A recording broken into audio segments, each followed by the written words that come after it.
பிதாவாகிய தேவனாலும் நம்முடைய கர்த்தராகிய இயேசு கிறிஸ்துவினாலும் உங்களுக்கு கிருபையும் சமாதானமும் உண்டாவதாக. இந்த நாளிலும் தேவனுடைய வார்த்தையை பகிர்ந்து கொள்ளும்படியாக அவர் செய்த பெரிதான கிருபைகளுக்காக அவரை நன்றியுள்ள இருதயத்தோடு கூட துதிக்கிறேன். மற்றும் இந்த நேரத்தில் வார்த்தையை கொடுக்கும்படி உற்சாகப்படுத்தின அன்பு சகோதரர் அவர்களுக்கும் என்னுடைய நன்றியை தெரிவித்துக் கொள்கிறேன். இன்றைக்கு நம்ம தியானிக்க இருக்கிற தேவ செய்தியினுடைய தலைப்பு என்னவென்றால், நம்மை ஜெனிப்பிக்கும் தேவன். என்ன தலைப்புங்க? ஆமா, கொஞ்சம் நீங்க பேசுனீங்கன்னா தூங்க மாட்டீங்க, விளங்குதுங்களா?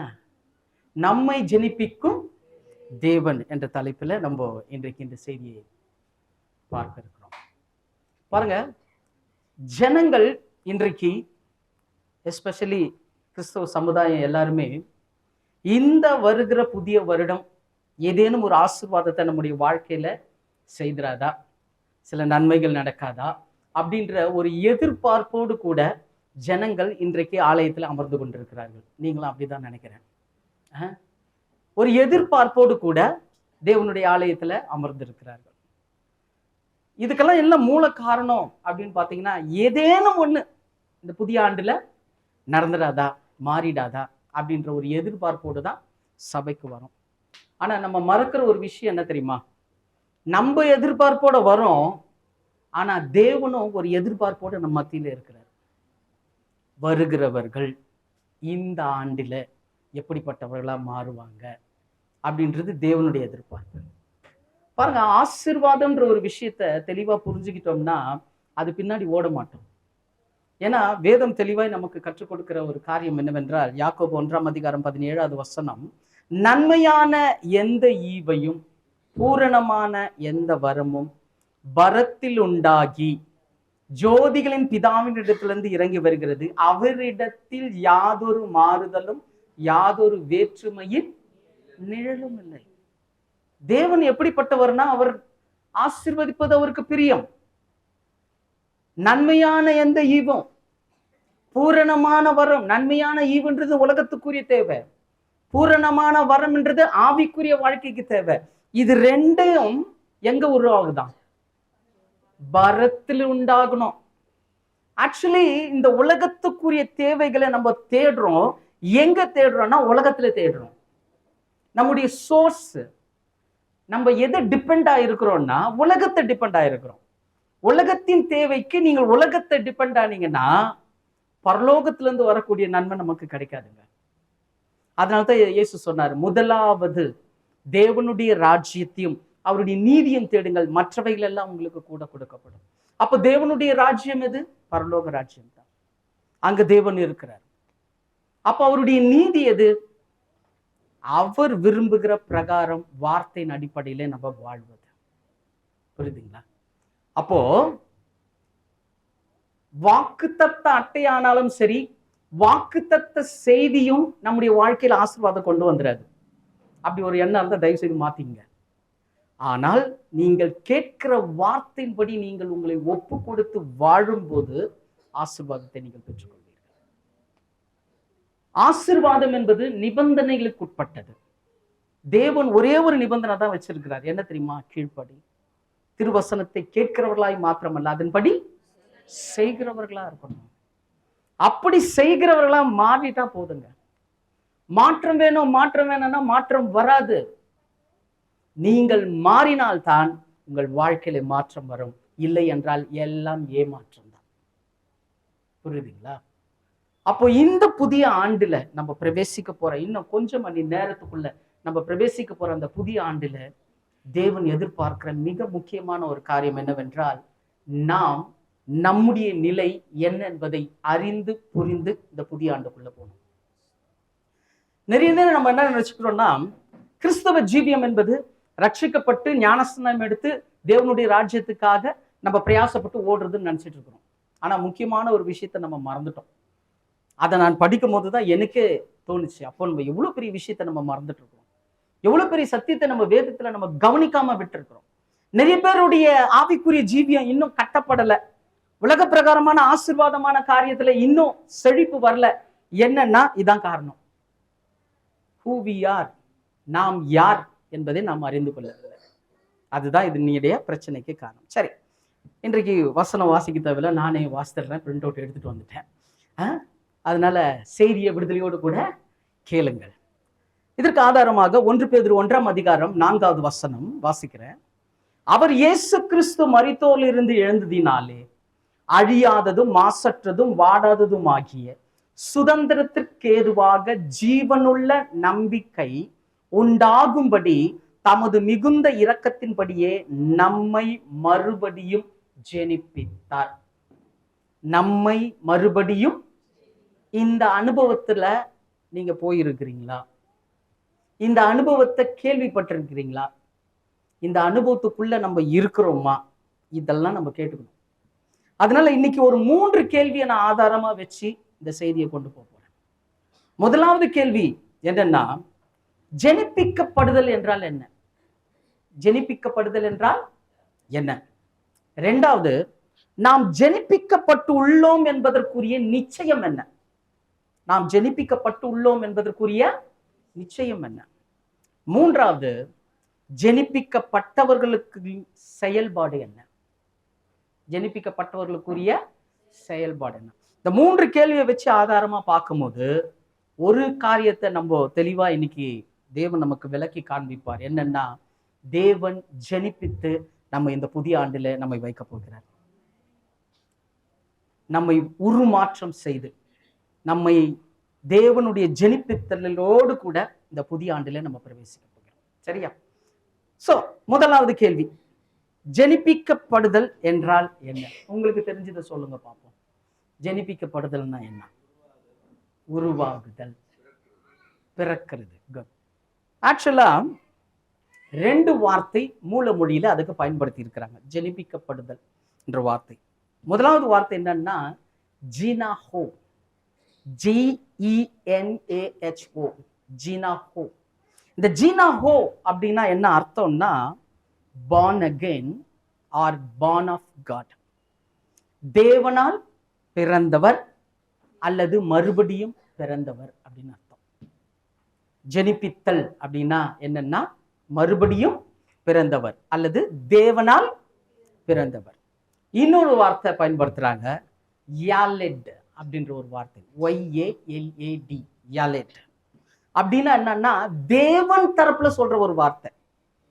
born in me, தேவன் சொல்றாரு, born in me, என்னுள் பிறந்தவன், யாலெட், என்னுள் பிறந்தவன். இந்த வார்த்தையை எங்க தேவன் யூஸ் பண்றாருன்னா, உபாகமம் 32ஆம் அதிகாரம் 18வது வசனம், உபாகமம் 32:18, உன்னை ஜெனிப்பித்த கண்மலையை நீ நினையாமற் போனாய், உன்னை பெற்ற தேவனை மறந்தாய். இந்த இடத்துல இந்த யாலெட் அப்படின்ற வார்த்தை பயன்படுத்திருக்கிறாங்க. அப்ப தேவன் என்ன சொல்றாருன்னா, என்னுள் பிறந்தவன். எப்படிங்க? என்னுள் பிறந்தவன் அர்த்தம்.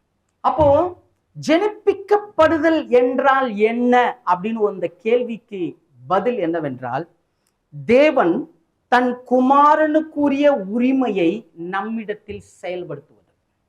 தேவன் தம்முடைய குமாரனுக்குரிய உரிமையை நம்மிடத்துல செயல்படுத்துவது.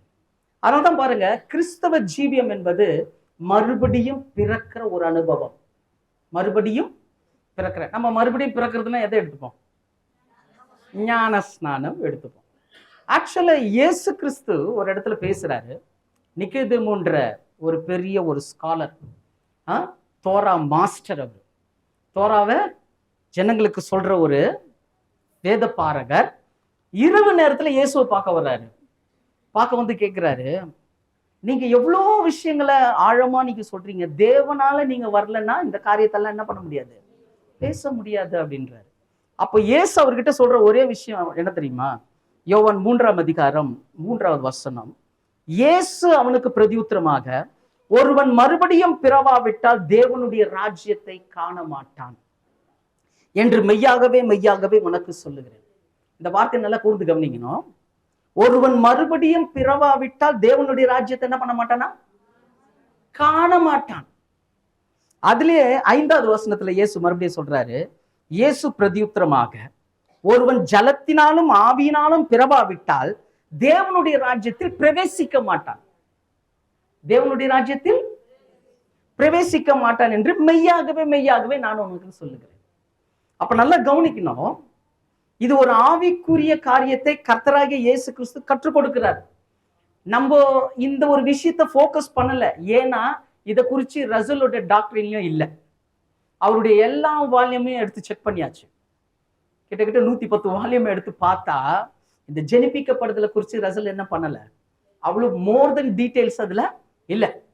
அப்போ இதை போக்கஸ் பண்ணும் போது பாத்தீங்கன்னா இது என்ன சொல்ல வருது, ஜெனிப்பிக்கப்படுறதுன்னா என்ன அப்படின்னா, நாம் தேவனுக்குள் மறுபடியும் பிறப்பது. நாம் தேவனுக்குள் மறுபடியும் பிறப்பது, அதுதான் பார்த்தோம்.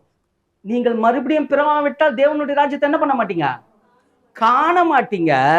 நீங்க ஆவியில பிறவாவிட்டால் தேவனுடைய ராஜ்யத்துக்குள்ள பிரவேசிக்க மாட்டீங்க.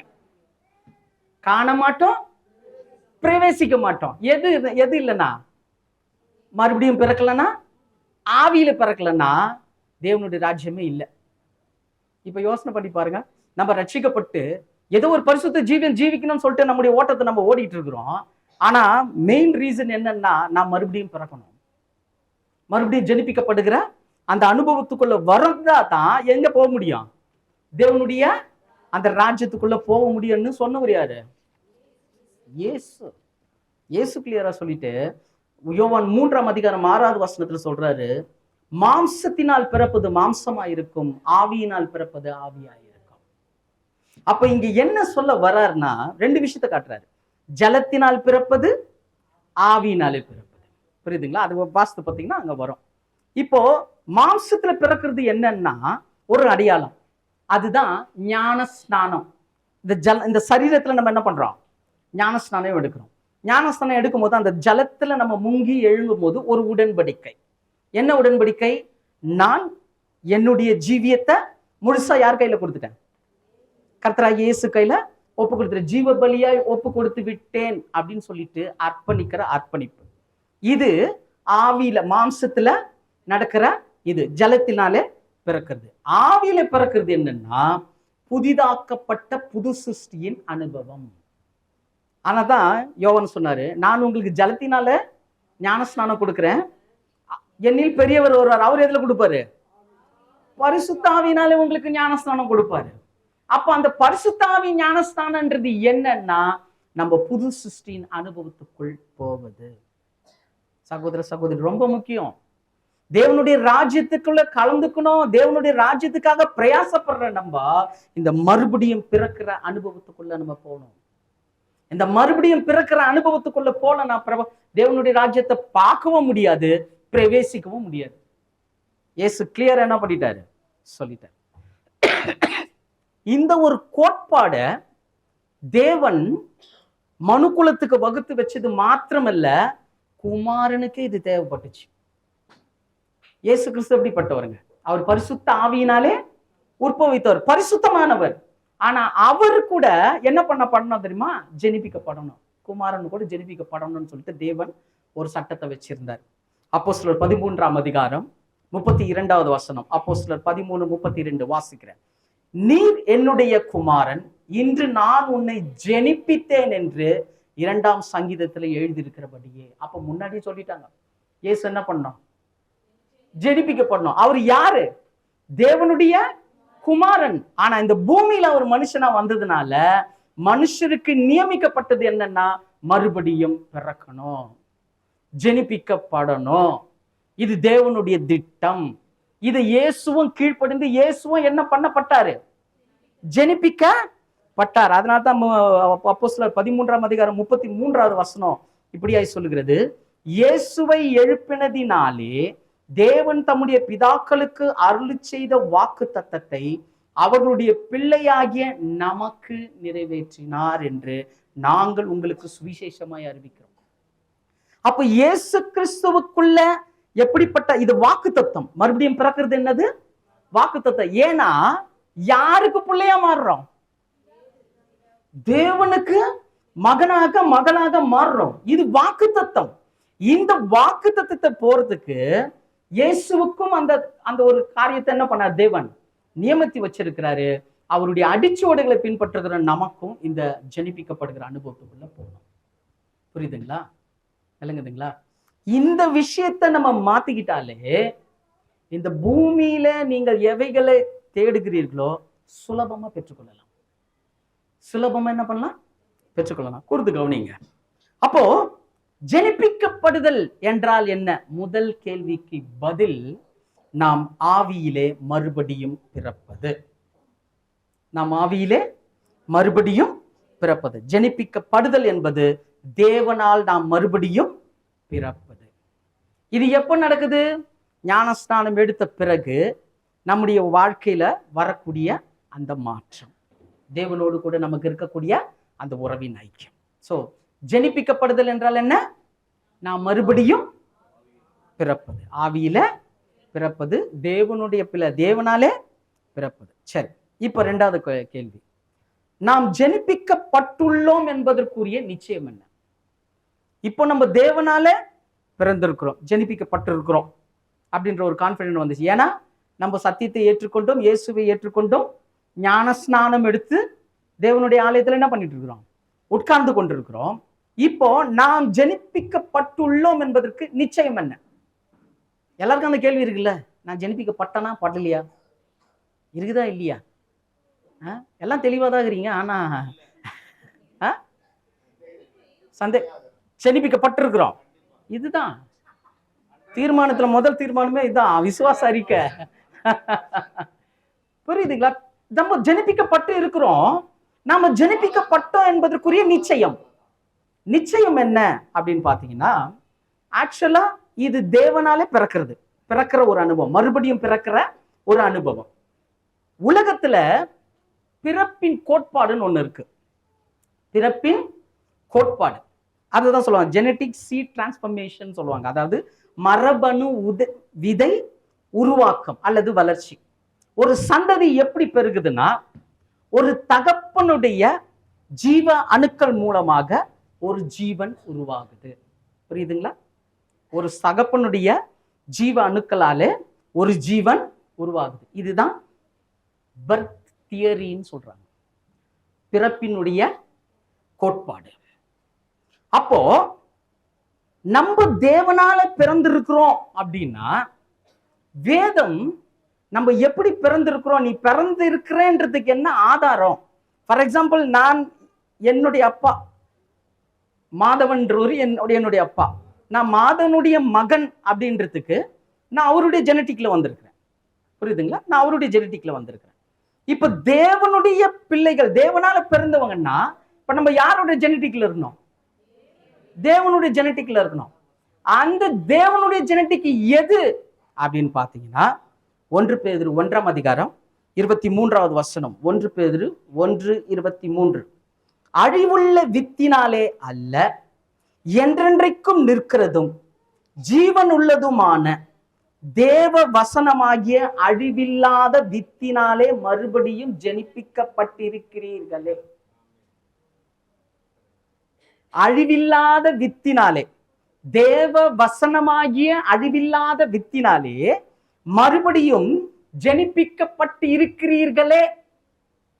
அப்போ நம்ம தேவனால பிறந்தவர்கள் என்பதற்கு என்ன ஆதாரம்னா, தேவனுடைய வசனம் நமக்குள்ள இருக்குது. தேவனுடைய வசனத்தின் வாஞ்ச, சத்தியத்தை அறிந்து கொள்றதுல வாஞ்ச, சத்தியத்தை கற்றுக் கொடுக்கறதுல வாஞ்ச, இந்த ஒரு காரியம் இருக்குது பாருங்க. இதுதான் தேவனுடைய அழிவில்லாத வித்தாகிய தேவ வசனம். இப்ப இதுதான் நிச்சயம். புரியுதுங்களா? அப்ப நம்முடைய வாழ்க்கையில நான் தேவனால் பிறந்திருக்கிறேன் என்பதற்குரிய நிச்சயம் என்னன்னா, தேவனுடைய வசனம் நமக்குள்ள இருக்குது. வசனம் இல்லாத ஆளே கிடையாது. எல்லாருமே வசனத்தை நேசிக்கிறாங்க, எல்லாருமே வசனத்தை நேசிக்கிறாங்க. உங்களுடைய வசனமே சத்தியம், சத்தியத்தை நேசிக்கிறாங்க. ஆனா அந்த சத்தியத்தின் மேல எத்தனை பேர் வாஞ்சையா இருக்கிறாங்க? அந்த சத்தியத்தை பிடிச்சி எத்தனை பேர் வாழ்றாங்க? அந்த சத்தியம் தேவனுக்கும் எனக்கும் உள்ள உறவின் ஆதாரன்றது எத்தனை பேர் புரிஞ்சுக்கிட்டு இருக்கிறோம்? என் இருதயத்துல சத்தியம் இருக்குதுங்க, எனக்குள்ள வசனம் இருக்குதுங்கன்னு சொல்லிட்டு போறோம். இல்ல, அது தேவன், நீங்களும் நானும் அவருடைய மகன் என்பதற்கு ஆதாரம் தான் உங்கள் இருதயத்திலும் என்னுடைய இருதயத்திலும் இருக்கக்கூடிய இந்த சத்திய வார்த்தைகள், இந்த சத்தியத்தின் மேல வச்சிருக்கக்கூடிய நம்பிக்கை, ஆசை, வாஞ்ச, புரியுதுங்களா? அப்போ இந்த அழிவில்லாத வித்தினாலே மறுபடியும் என்ன பண்ணப்பட்டிருக்கோம்? ஜனிப்பிக்கப்பட்டிருக்கோம். அப்போ இந்த அழிவில்லாத வித்து வேத வசனமும் நமக்குள்ள இருக்கும்போது சில அடையாளங்கள் வருது, சில மாற்றங்கள் நமக்குள்ள வருது. வேத வசனம் வந்தா, ஏன்னா அதுக்கு முந்தின வசனம் அப்படிதான் வருது. 1 பேதுரு 1ஆம் அதிகாரம் 22. ஆகையால் நீங்கள் மாயமற்ற சகோதர சிநேகம் உள்ளவர்கள் ஆகும்படி ஆவியினாலே சத்தியத்திற்கு கீழ்ப்படிந்து உங்கள் ஆத்துமாக்களை சுத்தமாக்கி கொண்டவர்களாய் இருக்கிறபடியால் சுத்த இருதயத்தோடு ஒருவர் ஊக்கமாய் அன்பு கூறுங்கள் அப்படின்னு 22ல சொல்லிட்டு 23ல தான் சொல்லுது, தேவ வசனமாகிய அழிவில்லாத வித்தினாலே மறுபடியும் ஜெனிப்பிக்கப்பட்டு இருக்கிறீர்களே.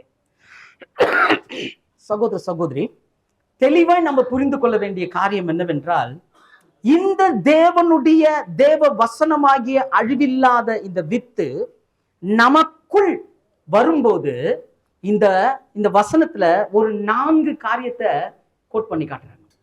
4 காரியம். 1, மாயமற்ற சகோதர சிநேகம். என்னதுங்க?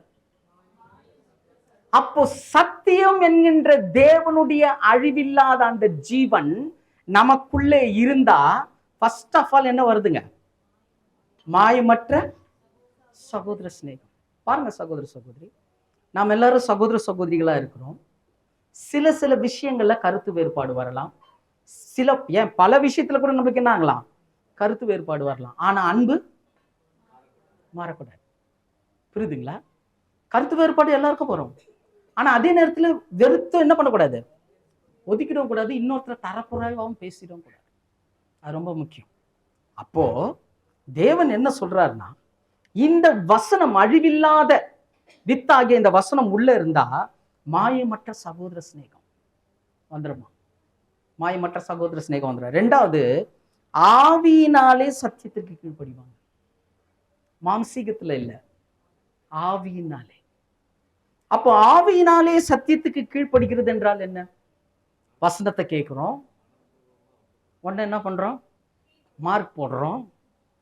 நெக்ஸ்ட் அதான் நல்லா பேசினாரு இவரு, ஐயோ அவரா இவ்வளோ பேசினாரு, அவரா எப்படி நல்லா இருந்தது, போச்சு, நல்லா போச்சு பிரதர், நல்லா போச்சு. மார்க். தயவு செய்து சொல்றேன், இந்த புது ஆண்டுல ஒரு தீர்மானம் எடுங்க, மார்க்கு தயவு செய்து யாருக்கும் போடாதீங்க. நீங்கள் கேட்கிற சத்தியம் உங்களுக்குள் தேவனுடைய பிள்ளை என்பதற்குரிய ஊர்ஜிதம் வசனம். எவ்வளவுக்கு எவ்வளவு நீங்க உள்ள எடுத்துக்கிறீங்களோ அவளுக்கு அவ்வளவு தேவனுடைய பிள்ளையா நீங்க மாறுறீங்க. அவளுக்கு அவ்வளவு உங்க உறவு என்ன ஆகுதுங்க? உள்ள அட்டாச்மெண்ட் ஆகுதுங்க. அப்போ ஆவியினாலே சத்தியத்திற்கு என்ன பண்ணலாம்? கீழ்ப்படியுது. முயற்சி பண்ணுங்க. வசனத்தை கேட்கும் போது முயற்சி பண்ணுங்க. ஆண்டவரே, இந்த வசனத்தின்படி நான் வாழ எனக்கு உதவி செய்யுங்க, எனக்கு உதவி செய்யுங்க ஆண்டவரே. இனி காலம் செல்லாது சகோதர சகோதரி. முன்னெல்லாம் ஆப்ஷன் இருந்தது, இந்த சகோதரர் பண்றாரு, ஓகே இவர் மாறுவாருன்னு ஒரு ஆப்ஷன் கொடுத்தாரு. பட் இப்போ அப்படி இல்லை. இனி காலம் அப்படி இல்லை. ஒருவனும் உன் கிரீடத்தை எடுத்துக்கொள்ளாதபடி வெளுத்திருது பாருன்ற. இப்ப என்ன, ரமேஷ பாப்பாரு, ரமேஷுக்கு வாய்ப்பு கொடுப்பாரு, ரமேஷ் கொடுக்கலையா நெக்ஸ்ட் நெக்ஸ்ட் நெக்ஸ்ட் நெக்ஸ்ட் பிடிக்கிறவங்க நிப்பாங்க. உங்க வாழ்க்கையில ஆசீர்வாதம் வேணுமா? சத்தியத்தை பிடிச்சீங்கன்னா ஆசீர்வதிக்கப்படுவீங்க. சத்தியத்தின்படி வாழ்ந்து ஆசீர்வதிக்கப்படுவீங்க. இல்லையா, இந்த உலகத்துல வரக்கூடிய எல்லாத்துலயும் நம்மள பங்காளிகளா தான் மாறணும். இதுல மாற்று கருத்து இல்லை. இதை யாரும் சொல்றது இல்லை. தேன் பாட்டில தேன் இருந்தா சொல்லணும். அதே தேன் பாட்டில விஷம் இருந்தா விஷம்னு தான் சொல்லணும். இன்னைக்கு விஷம் சொல்றதுக்கு ஆள் இல்லை. விஷத்தெல்லாம் தேனுன்னு சொல்லிட்டு இருக்கிறாங்க. நல்லா வைப்பாரு கர்த்தர், நல்லா ஆக்குவாரு, நல்லா செய்வாரு, நீ எப்படி இருந்தாலும் பரவாயில்ல, அவருடைய அன்பு பெருசு தான். அகாப்பே அன்புக்கு டெஃபினேஷன் என்ன தெரியுங்களா? கண்டிச்சு திருத்தி உணர்த்தி தன்னுடைய பிள்ளையா மாத்துறது. எல்லாத்துலயுமே இருக்குது அது. அந்த அகாப்பையில எல்லாமே இருக்குது. நாட் ஒன்லி ஃபார் லவ், கண்டிப்பு கூட இருக்குது, அதுல அடிகள் கூட இருக்குது. சிக்ஷை இருக்குது, சோதனை இருக்குது. இவ்வளவு எதுக்கு தெரியுமா? குமாரனுக்குரிய சாயலுக்கு உங்களையும் என்னையும் தேவன் மாற்றுவதற்காக. அதனால இங்க ஆவியினாலே சத்தியத்திற்கு கீழ்ப்படுகிறது. மூன்றாவது, உங்கள் ஆத்துமாக்களை சுத்தமாக்கி கொள்றது. பரிசுத்தத்தை விரும்புங்க. பரிசுத்தத்தை நம்மள சோப்பு விரும்புவோம். இந்த சோப்பு ரொம்ப நல்லா வாசனையாகுது பிரதர், பக்கத்துலயே நிக்கிறீங்க, கமகமன்னு மணக்குது. சோப்பு மாம்ச அழுக்க கழுவும், அவ்வளவுதான், வேற எதுக்கும் பிரயோஜனப்படாது, அது கரைஞ்சு போயிடும். ஆனா அகசுத்தம்னு ஒண்ணு இருக்கு. தேவன் ஒவ்வொரு முறையும் பார்த்துட்டு இருக்கிறாரு. இயேசுவினுடைய ரத்தத்தினாலே நீ எப்போ பரிசுத்தமாகற. இந்த ஆண்டுல இந்த பரிசுத்தமாகுதல் ரொம்ப முக்கியம் சகோதர சகோதரி. பரிசுத்தமா இருக்கிறவன் இன்னும் பரிசுத்தமாகட்டும். அநியாயம் செய்கிறவன் இன்னும் அநியாயம் செய்யட்டும். அநீதி செய்கிறவன் இன்னும் அநீதி செய்யட்டும். எல்லாத்துக்கும் ஓப்பன்னா விட்டாரு தேவன். யார் அவருடைய வார்த்தைக்கு கீழ்ப்படுகிறாங்களோ கர்த்தர் அவர்களை பயன்படுத்துவார். இது தீர்க்க தரிசனம் இல்லை, இதுதான் கடைசி காலத்தினுடைய சட்டம். உள்ளவனுக்கு கொடுக்கப்படும், இல்லாதவனுக்கு உள்ளதும் எடுக்கப்படும். அதிகமா கொடுக்கிறவன் இடத்துல அதிகமா கொடுத்துருக்கிறாரா? எவ்வளவு சத்தியம், எவ்வளவு வார்த்தைகள், ஒவ்வொரு வாரமும் எவ்வளவு சத்தியங்களை நம்மளுக்கு கொடுத்துருக்கிறார். அப்ப கேட்பாரா? கேட்க மாட்டாரு. இவ்வளவு வசனத்தை கொடுத்தது எதுக்காகனா நாம அவருடைய மகன் மகள்ன்றதுக்காக. அப்ப இவ்வளவு விஷயத்த கொடுத்துட்டு நம்ம அந்த ஜெனிப்பிக்கப்படுகிற அந்த அனுபவத்துக்குள்ள போலன்னா தேவன் கேள்வி கேட்பாரா? கேட்க மாட்டாரா? நிச்சயம் கேட்பார். அப்போ அழிவில்லாத வித்தாகிய அந்த அடையாளம் என்னன்னா, முதல்ல மாயமற்ற சகோதர சிநேகம், இரண்டாவது ஆவியினாலே சத்தியத்துக்கு கீழ்ப்படுகிறது, மூன்றாவது பரிசுத்தமாக்கி கொள்றது, மாத்திரமல்ல கடைசியாக சுத்த இருதயத்தோடு ஒருவரோடில் ஒருவர் ஊக்கமாய் அன்பு கூறுறது. அன்பு கூறுறது இல்ல, எப்படிப்பட்ட அன்பா? ஊக்கமான அன்பு. எப்படி இருக்குது பாருங்க இது. ஏன்னா நம்ம தேவனுடைய பிள்ளைகள். யாருடைய பிள்ளைங்க? தேவனோட. அவர் எப்படிப்பட்டவர் தெரியுமா? தேவன் அன்பாகவே இருக்கிறார். God is love, love is God. அப்ப அந்த அன்பான தேவனுக்கு நம்ம பிள்ளையா இருந்தா யார் சுபாவம் தான் வரணும்? அந்த சுபாவம் வரணுங்க.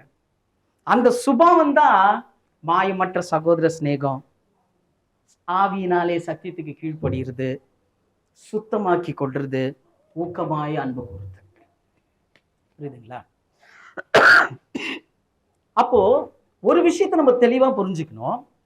இந்த புதிய ஆண்டுல நாம் ஜெனிப்பிக்கப்படுகிற ஒரு அனுபவத்துல போனோம்னா, முதல் கேள்வி பார்த்தோம், ஜெனிப்பிக்கப்படுதல் என்றால் என்ன? நாம் தேவனால் பிறந்தவர்கள், அதான் ஜெனிப்பிக்கப்படுது. ரெண்டாவது, நாம் ஜெனிப்பிக்கப்பட்டு இருக்கிறோம் என்பதற்குரிய நிச்சயம் என்னன்னா, தேவனுடைய அழிவில்லாத வித்தாகிய அந்த வசனம் நமக்குள்ள இருக்குது. அந்த வசனம் எப்படிப்பட்ட மாற்றத்தை கொடுக்குதுன்னு தான் அந்த 4 காரியத்தை பார்த்தோம்.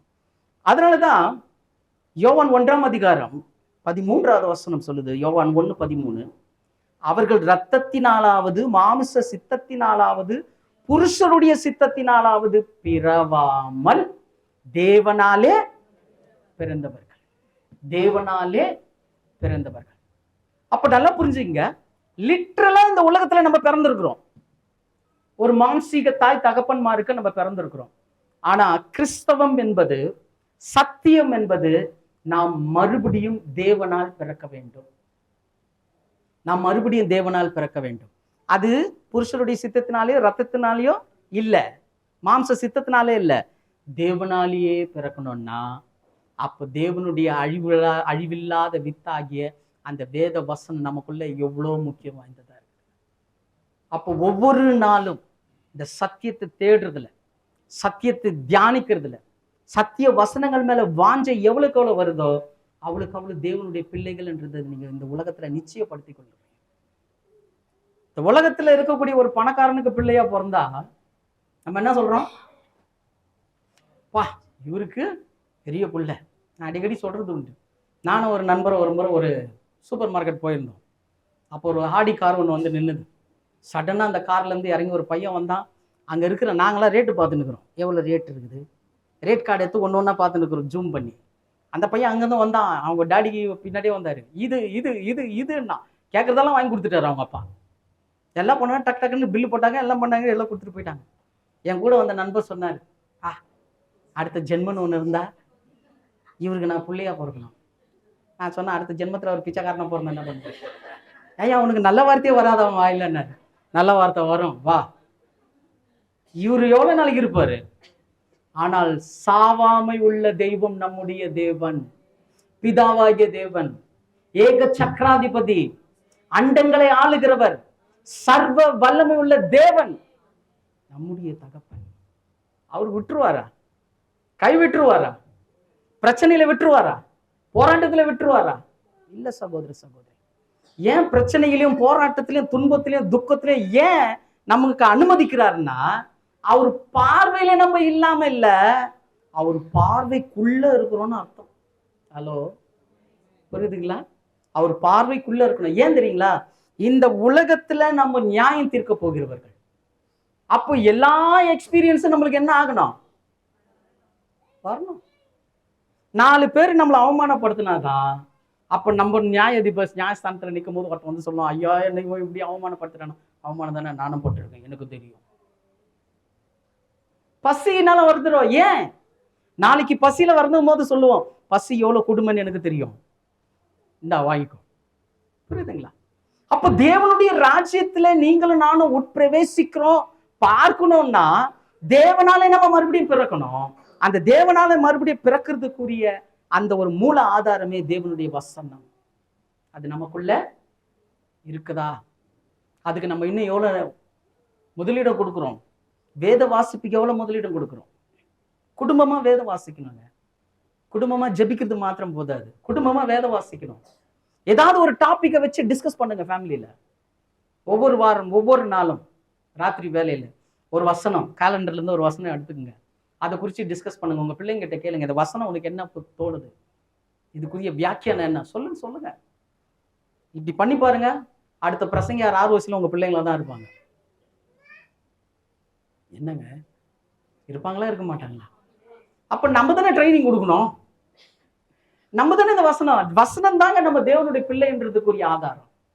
அதுதான் தேவனுடைய அழிவில்லாத வீடு. சரி, இப்போ ஜெனிப்பிக்கப்படுதல் என்றால் என்ன? தேவனால் நாம் மறுபடியும் பிறப்பது. ஜெனிப்பிக்க நாம் பட்டு இருக்கிறோம் என்பதற்குரிய நிச்சயம் என்ன? அழிவில்லாத வித்தாகிய தேவ வசனம் நமக்குள்ள வச்சிருக்கிறார். அந்த அழிவில்லாத தேவ வசனம் நமக்குள்ள இருக்கிறதுனால மாயமற்ற சகோதர சிநேகம், ஆவினாலே சத்தியத்துக்கு கீழ்ப்படுகிறது, சுத்தமாக்கி கொள்றது, ஊக்கமான அன்பு கூறுதல். புரியுதுங்களா? இப்போ 3வது கேள்வி, ஜெனிப்பிக்கப்பட்டவர்களின் செயல்பாடு என்ன? இப்போ இதுவரைக்கும் ஜெனிப்பிக்கப்படுதுன்னா என்னன்னு பார்த்துட்டோம். தேவனால் பிறந்தது. ஜெனிப்பிக்கப்பட்டு இருக்கிறோம் என்பதற்குரிய நிச்சயம் என்னன்னா தேவனுடைய வசனம் நமக்குள்ள இருக்குது. எப்படி இயேசு தன்னை வழி சத்தியம் ஜீவன் சொன்னாரோ, அப்படியே இயேசு வார்த்தையா லோகாசா இருக்கிறாரோ, அப்படியே தேவனுடைய குமாரன் இயேசு எந்த ஸ்தானத்துல வர்றாரு? வார்த்தைக்கும் சத்தியத்திற்கும் வேத வசனத்துக்கும் வார்த்தையானவர் அவர்தான். புரியுதுங்களா? இப்போ இயேசு உள்ள இருந்தா தேவனுடைய அந்த அழிவில்லாத வித்து யாருக்குள்ள இருக்குது? நமக்குள்ள இருக்குது. அதனால்தான் யோவான் 1:12 சொல்லுது, அவர் நாமத்தின் மேல் விசுவாசம் உள்ளவர்கள் எத்தனை பேர்களோ அத்தனை பேர்களும் தேவனுடைய பிள்ளைகள் ஆகும்படி என்ன கொடுத்தாராம்? அதிகாரம், அத்தாரிட்டி கொடுக்கிறாரு. சகோதர சகோதரி, இப்போ 3வது கேள்வி, ஜெனிப்பிக்கப்பட்டவர்களுடைய செயல்பாடு என்ன? இந்த ஆண்டு தேவன் உங்களிடத்துல எதிர்பார்க்கிறது மிக முக்கியமான ஒரு காரியம் என்னன்னா, ஜெனிப்பிக்கிற ஒரு அனுபவத்துக்குள்ளாக இந்த புதிய ஆண்டுக்குள்ள நம்ம போனோம். இது ஒரு ஆவிக்குரிய வளர்ச்சி. இது ஆவிக்குரிய வளர்ச்சி. இந்த வளர்ச்சியில நம்மள உட்படுத்தி கொள்ளும் போது நம்முடைய எண்ணங்கள், வாழ்வாதாரம் எல்லாமே மாறிடும். ஏன்னா இங்க மாறிச்சுன்னு வச்சுங்க, சுத்தி இருக்கிறது எல்லாமே மாறிடும். நம்ம என்ன பண்றோம்னா இதை மாத்துறது கிடையாது. சுத்தி இருக்கிறது மாறுமா? சுத்தி இருக்கிறது மாறுமானா சுத்தில அடிச்ச மாதிரி தான் வலிக்கும். புரியுதுங்களா? அப்போ நல்லா புரிஞ்சுங்க, நான் ஆசீர்வாதத்தை குறித்து தான் பேசுறேன். மெய்யான ஆசீர்வாதம் உங்களுக்கு வேணும்னா நீங்கள் சத்தியத்துல நிலை கொண்டிருக்க வேண்டும். கர்த்தருடைய வார்த்தைக்கு கீழ்ப்படியணும். மறுபடியும் பிறக்கிற ஒரு அனுபவத்துல வந்தீங்கன்னா ஆசீர்வாதம்ன்றது என்ன தெரியுமா? குறைவின் நிறைவு. அவ்வளவுதான். குறைவின் நிறைவு. எப்பெல்லாம் உங்க வாழ்க்கையில குறைவு வருதோ அப்ப தேவன் ஒரு நிறைவை கொடுப்பார். கைவிட மாட்டார். தேவன் என்ன பண்ண மாட்டாரு? கைவிட மாட்டார். எல்லாம் கைவிடப்பட்ட மாதிரி தான் இருக்கும். ஆனா அதுக்குள்ள அவரும் இருக்கிறார். புரியுதுங்களா? சரி, இப்ப ஜனிப்பிக்கப்பட்டவருடைய செயல்பாடு என்ன அப்படின்னு பாத்தீங்கன்னா, ஃபர்ஸ்ட் ஆஃப் ஆல் நம்மளுடைய ரட்சிப்பு. நம்ம ரட்சிக்கப்பட்டிருக்கிறோம். ரட்சிக்கப்பட்டு ஞானஸ்தானம் எடுத்தா தேவனுடைய ராஜ்யத்துல போவோம்னா இல்ல.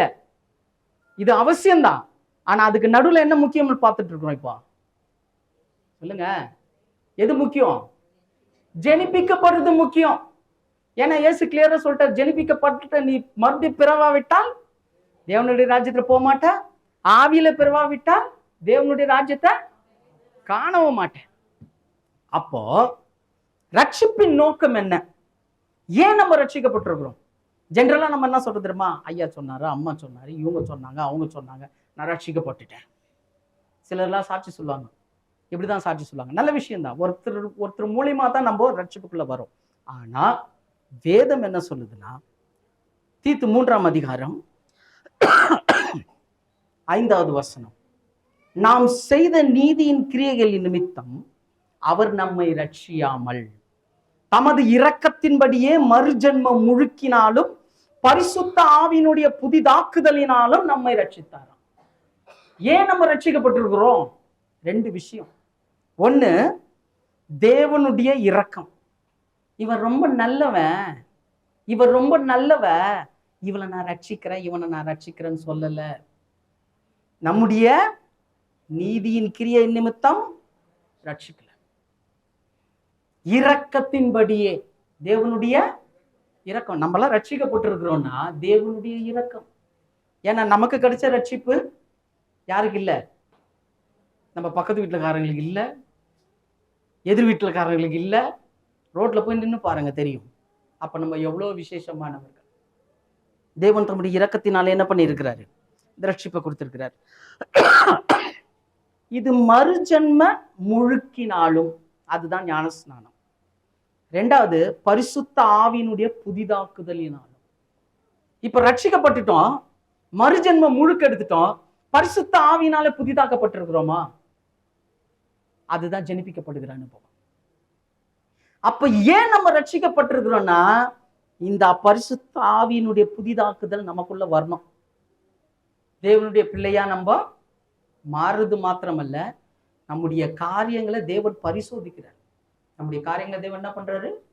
பரிசோதிக்கிறாரு. உதவி செய்யறதுக்கு தான் நம்மளுக்கு தம்முடைய ஆவியை என்ன பண்ணி இருக்கிறார்? நம்மளுக்கு கொடுத்திருக்கிறார். உன்னத பலனாகிய பரிசுத்த ஆவியை நமக்கு கொடுத்திருக்கிறார். அப்போ தீத்து 3ஆம் அதிகாரம் 7வது வசனம் வாசிக்கிறோம் பாருங்க. அவர் நமது இரட்சகராகிய இயேசு கிறிஸ்து மூலமாய் இந்த பரிசுத்த ஆவியை நம்மேல் சம்பூரணமாய் பொழிந்தருளினார். இன்னைக்கு அவன் தான் தவங்க நடக்கிறான், பரிசுத்த ஆவி வேணாம். வசனம் சொல்லுது, நீ ஏற்றுக்கொண்டு எப்பொழுது நீ ஞானஸ்நானம் எடுத்தியோ அப்போதே தேவன் உன் மேல என்ன பண்ணிட்டார்? இந்த பரிசுத்த ஆவியை சம்பூர்ணமா பொழிந்திருக்கிறார். ஆனா இன்னைக்கு இந்த பரிசுத்த ஆவியினுடைய புதிதாக்குதல சபை என்ன பண்ணுது தெரியுமா? குதிக்கிறது, துள்றது, என்னென்னோ பரவச பேச்ச பேசி இதுதான் பரிசுத்த ஆவியினால புதிதாக்கப்படுறதுன்னு நினைக்குது. கசப்பை தித்திப்பென்றும் தித்திப்பை கசப்பென்றும் சாதிக்கிறவங்க தான் யாரு? சாதிக்கிறவங்க தான் சாத்தான சேர்ந்தவங்க. இதை புசிக்கும் நாளிலே நீ சாவாய், தேவன் சொன்னது. நீ சாகவே சாவதில்லை, சாத்தான் சொன்னது. ரொம்ப சேஞ்சஸ் எல்லாம் இல்லை. அவர் வாயினாரு, இவன் லையின்னா, அவ்வளவுதான் வித்தியாசம். புரியுதுங்களா? அப்போ இந்த இடத்துல நமக்கு ரட்சிப்பை ஏன் கொடுத்திருக்கிறாரு? ஏன் பரிசுத்த ஆவியை சம்பூர்ணமா கொடுத்திருக்கிறாருன்னா, 8வது வசனம் தீத்து 3:8, இந்த வார்த்தை உண்மையுள்ளது, தேவனிடத்தில் விசுவாசமானவர்கள் நற்கிரியைகளை செய்ய ஜாக்கிரதையாய் இருக்கும்படி நீ இவைகளை குறித்து திட்டமாய் போதிக்க வேண்டும் என்று விரும்புகிறேன்.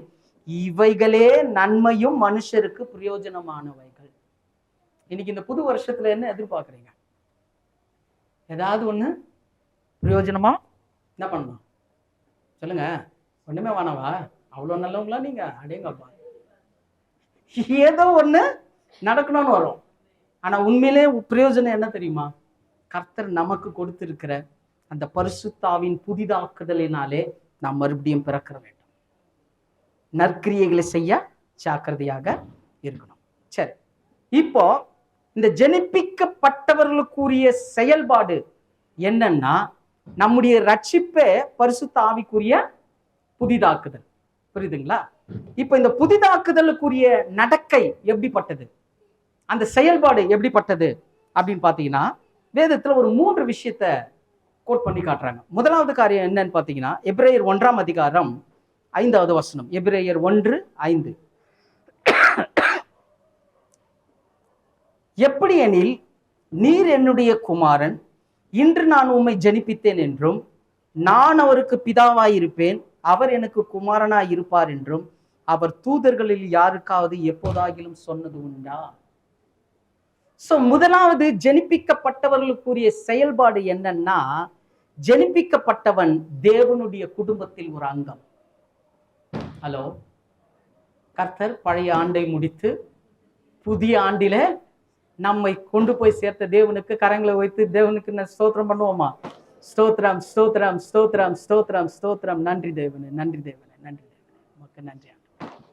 துதிகளோடு கூட புதிய ஆண்டுல பிரவேசித்திருக்கும் சபையார் அனைவருக்கும் புத்தாண்டு நல்வாழ்த்துக்கள். கர்த்தர் உங்கள் ஒவ்வொருவரையும் இந்த ஆண்டிலே ஜெனிப்பிக்கப்பட்ட ஒரு அனுபவத்துல தேவனுடைய பிள்ளையாக மாத்தி தேவனுடைய பரிபூர்ண ஆசீர்வாதத்தை நமக்கு கொடுப்பாராக. ஆமென். சரி, டு கண்டினியூ. அப்போ ஜெனிப்பிக்கப்பட்டவர்களுக்குரிய அடையாளத்துல முதலாவது அடையாளம், செயல்பாடுல முதலாவது என்னன்னா, ஜெனிப்பிக்கப்பட்டவன் தேவனுடைய குடும்பத்தில் ஒரு அங்கம். தேவனுடைய குடும்பத்தில் ஒரு அங்கம். ஏன்னா இந்த வசனம் என்ன சொல்லுது? நீர் என்னுடைய குமாரன், இன்று நான் உன்னை ஜெனிப்பித்தேன் என்று, நான் அவருக்கு பிதாவாயிருப்பேன், அவர் எனக்கு. இயேசு தேவனுடைய குமாரன் இல்லையா? இயேசு தேவனுடைய குமாரன் இல்லையா? ஏன் இங்க அறிக்கை இடுறாரு? ஏன்னா ஜெனிப்பிக்கப்படுதலுடைய அடையாளமே அங்க அறிக்கை தான். நான் பிதாவாயிருப்பேன், அவன் எனக்கு குமாரனும் குமாரத்திகளுமா இருப்பாங்க. சகோதர சகோதரி, அப்போ ஜெனிப்பிக்கப்பட்டவர்களுடைய செயல்பாடுல முதல் காரியம் என்னன்னா, நாம் தேவனுடைய குடும்பத்தில் ஒரு அங்கம். இப்ப கொஞ்சம் நிதானிங்களே, நமக்கு குடும்பம் இருக்குது. குடும்பத்துல எத்தனை பேருன்னு கேட்டா நம்ம எத்தனை பேர் சொல்லுவோம்? அப்பா அம்மா 2 பிள்ளைங்க, எல்லாம் 4 தான், மேக்சிமம் 4 தான் நினைக்கிறேன்ல. பிரதருக்கு கொஞ்சம் ஜாஸ்தி. இனிமே 2 தலைவரை சேர்த்துக்கணும். இனி இந்த புதிய வருஷத்துல என்ன பண்ணோம்? 2 பேரு. ஒன்னு யெகோவா தேவன், இன்னொன்னு நம் ஆண்டவராகிய இயேசு கிறிஸ்து. இதுதான் ஜெனிப்பிக்கப்பட்டவர்களுக்குரிய குடும்ப அங்கம். அப்ப இனிமே உங்க குடும்பத்தை, உங்க வீட்டை நீங்க எப்படி பார்க்கணும் தெரியுமா? அந்த வீட்டுல யார் இருக்கிறான்னு பார்க்கணும். தேவன் இருக்கிறாரு, இயேசு இருக்கிறாரு. ஒன்னும் இல்ல, சபையில இருக்கிறவங்க யாராவது வந்தாலே தக்க முடக்குன்னு ஆயிடுறோம். இப்ப தேவன் இருக்கிறாரு. அப்ப எங்க வீட்டுல இனிமே என்ன கேட்கணும்? கியாமியா கியாமியான்னு சத்தம் கேட்கணுமா? சண்டை கேட்குமா? பிரச்சனை கேட்குமா? கேட்க கூடாது. இந்த புதிய ஆண்டுல ஒரு தெளிவான எண்ணம், நீங்கள் தேவனால் பிறந்தவர்கள் என்ற ஒரு தெளிவான எண்ணம் என்னன்னா, தேவன் இயேசு உங்களுடைய வீட்டில் இருக்கிறார், நீங்கள் அந்த குடும்பத்துல ஒரு அங்கமாய் இருக்கிறீர்கள். அதுதான் கலாத்தியர் 4:6. நாம் அவரை அப்பா பிதாவேன்னு கூப்பிடுறதுக்காக தம்முடைய குமாரனுடைய ஆவியை எங்க அனுப்பினாராம்? இருதயத்துல அனுப்பினாராம். எபேசியர் 4:6.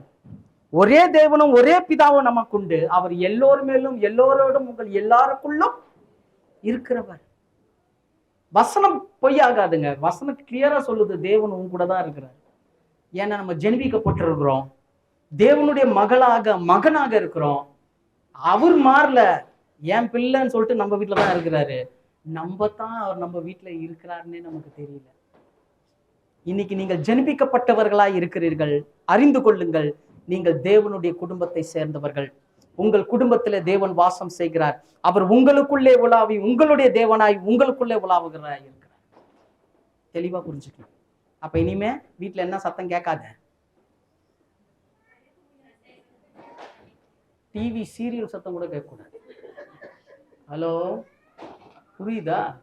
இன்னைக்கு நம்ம ஆளுங்கள்லாம் நிறைய விஷயம் தான், எல்லாம் பார்த்தீங்கன்னா யூடியூப் தான், டிவி தான், அதுதான் இதுதான். ஆனா என்ன பண்றது? புரியுதுங்களா? நான் என்ன சொல்றேன், என்டர்டைன்மெண்ட் வேணும் தான், நான் அதுக்கு புறம்பானவன் இல்லை. ஆனா அதுக்கு கொடுக்கிற நேரமும் தேவனுக்கு கொடுக்கிற நேரமும் நீங்களும் பார்த்துங்க. ஏன்னா உங்க வீட்டுல இப்ப யார் இருக்கிறா? தேவன் இருக்கிறாரு. இது வரைக்கும் போனா போட்டோம், பழையவைகள் எல்லாம் புதிதா. என்ன நீ புது டிவி இல்ல, ஓலட் டிவி வாங்கினா கூட சரி, 3D எஃபெக்ட்ல நீ 5Dயா என்னது 5D 8D எது வாங்கினாலும் சரி, தேவன் உங்களுக்குள்ள இருக்கிறார், உங்க வீட்டுக்குள்ள இருக்கிறார். நீங்க எப்படி இடம் கொடுக்க போறீங்க? தீர்மானம் பண்ணுங்க.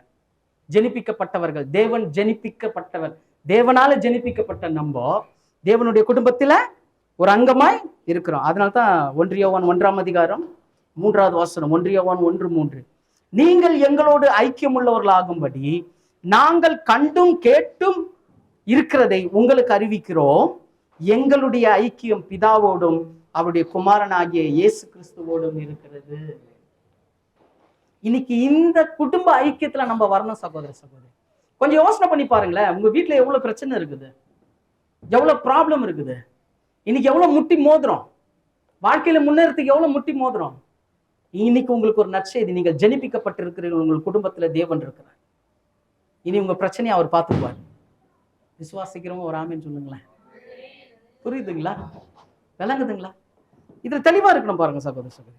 அதே 1 யோவான் 1ஆம் அதிகாரம் 4வது வசனம் வாசிக்கிறோம் பாருங்க. இயேசு இதை சொல்லிட்டு, அந்த அப்போஸ்தலனாகிய பவுல் யோவான் இதை சொல்லிட்டு, நம்முடைய ஐக்கியம் தேவனோடும் குமாரனோடும். இப்போ இந்த ஜனிப்பிக்கப்பட்டவர்களுக்குரிய அடையாளம் செயல்பாடு என்னன்னா, தேவனுடைய குடும்பத்துல நீங்களும் நானும் ஒரு அங்கமா மாறிட்டோம். இப்ப அங்கமா மாறினதுனால நம்முடைய ஐக்கியம் யார் கூட தான் இருக்குது? இப்போ தேவனோடும் குமாரனோடும் இருக்குது. 1 யோவான் 1:4 சொல்லுது, உங்கள் சந்தோஷம் நிறைவா இருக்கும்படி இவைகளை உங்களுக்கு எழுதுகிறேன். சந்தோஷம் நிறைவா இருக்கும்படி. வாழ்க்கையில வேற என்ன வேணும்? இதெல்லாம் அனுபவிங்க. இந்த 2025 அனுபவிங்க. தேவனோடு கூட குடும்பத்தோடு குடும்பம் நடத்துறது, தேவனோடு கூட குடும்பம் நடத்துறது, இயேசுவோடு கூட குடும்பம் நடத்துறது. அப்ப உங்க குடும்பம் எப்படி மாறும்? உங்க குடும்பத்தை தேவன் விட்டுருவாரா? யோசனை பண்ணி பாருங்க. கர்த்தர் நிச்சயம் நடத்துவார். அப்ப ஜனிப்பிக்கப்பட்டவனுக்குரிய அடையாளம் அல்லது செயல்பாடுல முதலாவது பார்த்தோம், தேவனுடைய குடும்பத்தில் ஜனிப்பிக்கப்பட்டவன் ஒரு அங்கமா இருக்கிறான். இரண்டாவதாக பார்க்கிறோம், ஜனிப்பிக்கப்பட்டவன் தேவனுடைய ஆசாரிய ஊழியம் செய்பவன். எபிரேயர் 5ஆம் அதிகாரம் 4வது வசனம், எபிரேயர் 5:4, மேலும் ஆரோனை போல தேவனால் அழைக்கப்பட்டாலொழிய ஒருவனும் இந்த கனமான ஊழியத்தை தானா ஏற்படுகிறதில்லை. 5வது வசனம், அந்தபடியே கிறிஸ்துவம் பிரதான ஆசாரியராகி இருக்கிறதற்கு தம்மைத்தாமே உயர்த்தவில்லை. நீர் என்னுடைய குமாரன், இன்று நான் உம்மை ஜெனிப்பித்தேன் என்று அவரோடு சொன்னவரே அவரை உயர்த்தினார். இப்போ தேவனாலே மறுபடியும் பிறந்த இயேசுவுக்கு தேவன் என்ன வேலை கொடுத்தாரு? மகா பிரதான ஆசாரியா வச்சிருக்கிறாரு. இப்போ இயேசு கிறிஸ்துவுடைய அடிச்சுவடுகளை வர்றதுனால, நம்மளும் தேவனால பிறந்ததுனால நமக்கு என்ன ஊழியம் வச்சிருக்கிறாரு? அவர் பிரதான ஆசாரினா நம்ம ஆசாரியர்கள், நம்ம எல்லாம் பூசாரிங்கோ, நம்மளாம் சாமியாரு, சாமி புத்தி சொல்றவங்க. புரியுதுங்களா? சரி, அப்போ இங்க ஜனிப்பிக்கப்பட்டவனுக்கு தேவனுடைய ஆசாரிய ஊழியம் செய்பவன். அப்படி என்ன ஆசாரிய ஊழியம்? அதுக்கு யார ரோல் மாடலா காட்டுறாரு தேவன்? ஆரோனை காட்டுறாரு. ஆரோனை பத்தி நிறைய ஆழமான விஷயம் இருக்குது, தேவனுக்கு சித்தமானால் பார்க்கலாம். முக்கியமா பார்க்க வேண்டிய விஷயம் என்னன்னா, ஆரோனை போல அழைக்கப்பட்டால் அப்படின்னு ஏன் சொன்னாங்கன்னா, ஆரோன் மோசே என்ன பண்ணிட்டாரு? வனாந்தரத்துக்கு வந்துட்டாரா? வனாந்தரத்துக்கு வந்து கல்யாணம் எல்லாம் பண்ணி புள்ளெல்லாம் பெற்று எடுத்துட்டாரு. ஒரு செடி என்ன ஆகுது? எரியுது. தேவன் அழைப்பு கொடுக்குறாரு, நீ என்ன பண்ண? காணாமற் போன என்னுடைய ஆடுகளை மீட்டு கொண்டு வா, எகிப்துக்கு போய் மீட்டு கொண்டு வான்றார். அவர் என்ன சொன்னாரு? ஓகே மை லார்ட் சொன்னாரா? இல்ல, என்னால முடியும், நான் மந்தனாவும் சிக்குவாயா இருக்கு, என்னால முடியாது. உடனே தேவன் ஒரு வார்த்தை சொல்லுவார், உன்னுடைய சகோதரன் ஆரோன் அவன் நன்றாய் பேசுகிறவன் தானே, அவன் உன்னை பார்க்கறதுக்கு என்ன பண்ணிட்டு இருக்கிறான், இப்போ வந்துட்டு இருக்கிறான். எப்படி சொல்ல முடிஞ்சது தேவனால? ஆரோன் எங்க இருந்தாரு? எகிப்துல என்ன வந்தானா? ராஜா வந்தாரா? அடிமையா இருந்தவன் எப்படி வெளியில வந்தான்? விட்டுருவாங்களா? அப்ப என்ன பண்ணி இருக்கிறாருன்னா, ஆரோனுக்குள்ள இருந்தது சகோதர சிநேகம். தன்னுடைய சகோதரன் மேல இருந்த சிநேகத்தினால அங்கிருந்து தப்பிச்சு வந்திருக்கிறாரு. அந்த அடிமைத்தனத்துல இருந்து தப்பிச்சு வந்திருக்கிறாரு. என் குடும்பத்தெல்லாம் விட்டு வந்திருக்கிறாரு. ஹலோ, நல்லா ஞாபகம் வச்சுங்க. குடும்பத்தெல்லாம் விட்டுட்டு தன் சகோதரனுக்காக என்ன பண்ணாரு? வந்தாரு. கொஞ்சம் ஒரு கணம் தவறி இருந்தா ஆரோனை போட்டு தள்ளிட்டு இருப்பாங்க. ஆனா ஆரோனுக்குள்ள இருந்தது என்ன தெரியுமா? தன் சகோதரனுக்காக தன் ஜீவனை கொடுக்கிற அன்பிலும் பெரிய அன்பு எதுவுமே இல்லை. இந்த அன்பு ஆரோனுக்குள்ள இருந்தது. இதை தேவன் பார்த்தாரு. அதனால்தான் சொன்னாரு, ஆரோனை போல அழைக்கப்பட்டால் ஒழிய இந்த கனமான ஊழியத்துக்கு தானா ஏற்படுகிறது இல்லை.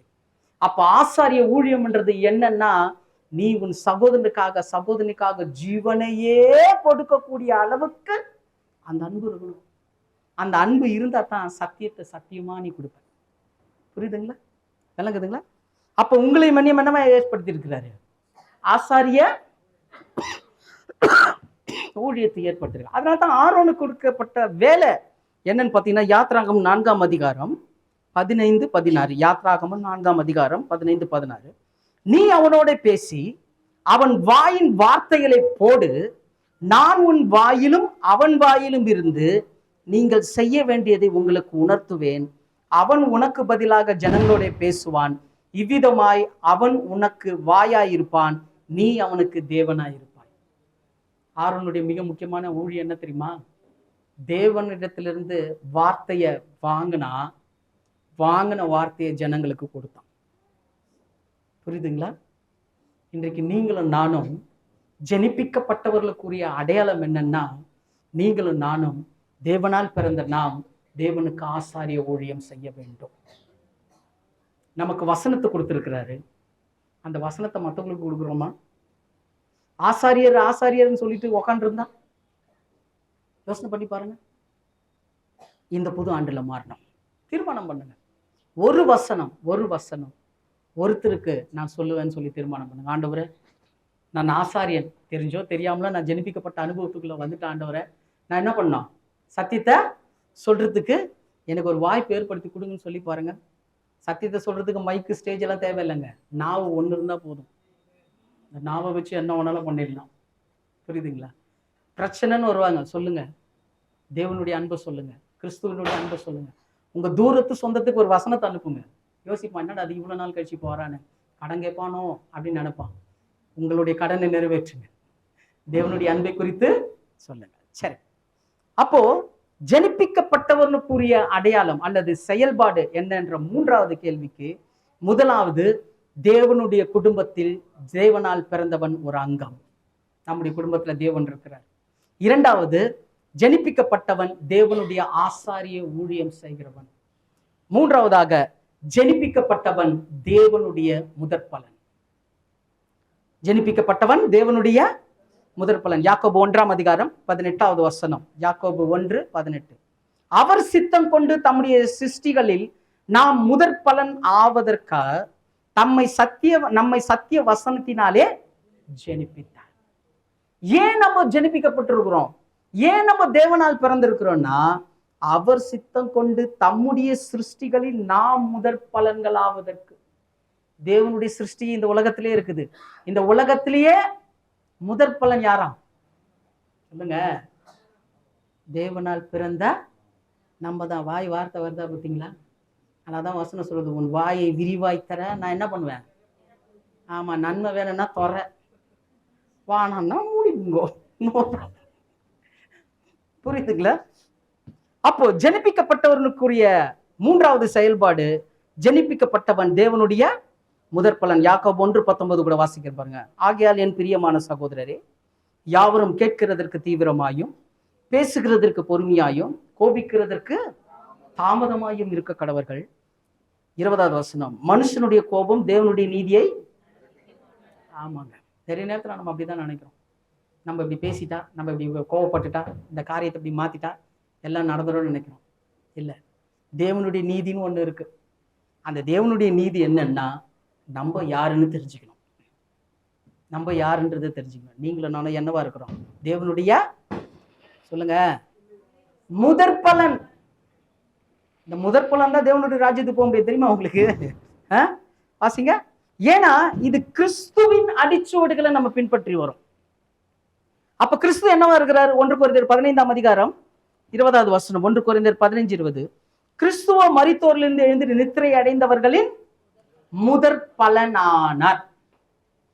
இப்போ அதேதான் பவுல் இன்னொரு இடத்துல சொல்றாரு. ரோமர் 8ஆம் அதிகாரம் 29வது வசனத்துல, தம்முடைய குமாரன் அநேக சகோதரருக்குள்ள முதற் பேரானவராய் இருக்கும் பொருட்டு தேவன் எவர்களை முன்னறிந்தாரோ அவர்களை தம்முடைய குமாரனுடைய சாயலுக்கு ஒப்பாய் இருக்கிறதற்கு முன் குறித்திருக்கிறார். இப்ப யார முன் குறித்திருக்கிறார்? நம்ம தான். யாருடைய சாயல்ல மாறுறதுக்கு? குமாரனுடைய சாயலுக்கு மாறுறதுக்கு. எவ்வளவு பெரிய காரியம் பாருங்க சகோதர சகோதரி. நம்முடைய ஆவிக்குரிய வளர்ச்சியில தேவன் வச்சிருக்கிற ஒரு மைல் ஸ்டோன் இது, ஒரு மயில் கல் இது.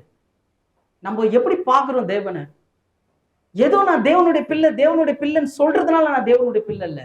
நான் தேவனால் பிறந்திருக்கிறேன். நீங்களும் நானும் தேவனால் பிறந்திருக்கிறோம். அவருடைய வசனம் தான் அதை ஊர்ஜிதப்படுத்துறது.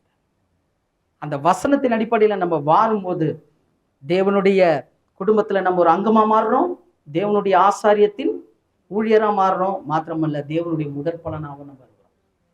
புரியுதுங்களா? அல்லது வெளிப்படுத்தல் 14ஆம் அதிகாரம் 4வது வசனம், அங்க உண்மையுள்ள சபையை குறித்து பேசுறாரு இல்லையா? வெளிப்படுத்தல் 14:4. ஸ்திரீகளால் தங்களை கரைப்படுத்தாதவர்கள் இவர்களே, கற்புள்ளவர்கள் இவர்களே, ஆட்டுக்குட்டியானவர் எங்கே போனாலும் அவரை பின்பற்றுகிறவர்கள் இவர்களே, இவர்கள் மனுஷரிலிருந்து தேவனுக்கும் ஆட்டுக்குட்டியானவருக்கும் முதற் பலனாக மீட்டு கொள்ளப்பட்டவர்கள். இந்த உண்மையுள்ள சபைக்குரிய தகுதியை உங்களுக்கு எனக்கும் கொடுத்திருக்கிறார். எவ்வளவு இதுதாங்க இலக்கு. இதுக்குதான் ஓடுறோம். தேவனுடைய ராஜ்யத்துல நீங்களும் நானும் ஆளுகை செய்யணும்னா இதுக்காக தான் போறோம். அப்ப நம்ம மறுபடியும் பிறக்கிற இந்த அனுபவத்துக்குள்ள வரணும் சகோதர சகோதரி, ரொம்ப முக்கியம். ஆகையினால் இந்த 3 கேள்வியை நம்ம ஆதாரமா வச்சு பார்த்தோம். முதலாவது பார்த்தோம், ஜெனிப்பிக்கப்படுதல் என்றால் என்ன? நாம் தேவனால் பிறந்து புதிதாக்கப்பட்ட புது சிருஷ்டியின் அனுபவத்துல இருக்கிறோம். இதுதான் நம்ம ஜெனிப்பிக்கப்பட்டிருக்கிறது. இரண்டாவது கேள்வி பார்த்தோம், ஜெனிப்பிக்கப்பட்டவர்களுக்குரிய நிச்சயம் என்ன? தேவனுடைய அறிவில்லாத வித்தாகிய தேவ வசனம் நமக்குள் இருக்கிறது என்ற நிச்சயத்தை உடையவர்கள் நானும். தேவனுடைய வசனம் நமக்குள்ள இருக்குதா? அப்ப நீங்களும் நானும் தேவனுடைய பிள்ளைகள். புரியுதுங்களா? மூன்றாவது, ஜெனிப்பிக்கப்பட்டவர்களுக்குரிய செயல்பாடு என்னன்னு பார்த்தோம். நாம் தேவனுடைய குடும்பம், நாம் தேவனுடைய ஆசாரியர்கள், நாம் தேவனுடைய முதற் பலனானவர்கள். நாம் மறுபடியும் ஜெனிப்பிக்கப்பட்டு இருக்கிறோம். இப்போ தலைப்பு என்னங்க? ஆமென். நம்மை ஜெனிப்பித்த தேவன். ஜெனிப்பிச்சிட்டாரா? எத்தனை பேர் சொல்றீங்க என்ன ஜெனிப்பிச்சிட்டு இருக்கிறாரு? இந்த 2025 இந்த புதிய ஆண்டுல ஜெனிப்பிக்கப்பட்ட அனுபவத்தோடு கூட நம்ம உட்பிரவேசிக்கணும் சகோதர சகோதரி. வேற எதையும் நீங்க ஃபோக்கஸ் பண்ணாதீங்க, எதையும் ஃபோக்கஸ் பண்ணாதீங்க. நம்ம தேவனால் பிறந்திருக்கிறோம். 1 யோவான் 5ஆம் அதிகாரம் 4வது வசனம் சொல்லுது, 4:5, தேவனால் பிறப்பதெல்லாம் உலகத்தை ஜெயிக்கும். எத்தனை பேர் ஆமென் சொல்றீங்க? தேவனால் பிறப்பதெல்லாம் உலகத்தை ஜெயிக்கும். நம்முடைய விசுவாசமே உலகத்தை செய்யும். இன்னைக்கு விசுவாசங்க. நம்ம தேவனால் பிறந்திருக்கிறோம், தேவனால ஜெனிப்பிக்கப்பட்டிருக்கிறோம். தேவன் நம்ம என்ன பண்ணி இருக்கிறாரு? மறுபடியும் ஜெனிப்பித்திருக்கிறார். இயேசுவானவரே தேவனுடைய குமாரன் என்று விசுவாசிக்கிறவன் அன்றி உலகத்தை ஜெயிக்கிறவன் யார்? இன்றைக்கு இந்த இயேசுவை விசுவாசிக்கிறவர்கள் நீங்களும் நானும், இந்த தேவனை தகப்பனாய் கொண்டிருக்கிறவர் நீங்களும் நானும். அதனால தேவன் நம்மள என்ன பண்ண மாட்டாரு? கைவிடவே மாட்டாரு. 2025 எப்படி இருக்கும்? கண்டிப்பா நல்லா இருக்கும். ஏன்னா நம்ம கூட தேவன் இருக்கிறார். அவர் நம்ம கூட இருக்கிறார். அவர் கூட நம்ம நடக்க போறோம். இனிமே குடும்பத்துல அவர் கூட நம்ம பேச போறோம், பழக போறோம். அவர் கூட தான் எல்லாமே. அதனால இந்த உலகத்துல எது வந்தாலும், இப்போ இந்த காலகட்டத்துல தேவன் இந்த அழிவை நோக்கி போற இந்த உலகத்துல தேவன் நம்முடைய கரங்களை பிடித்து நடத்த போகிறார். ஒரு உன்னதமான ஆண்டு தான் இந்த 2025.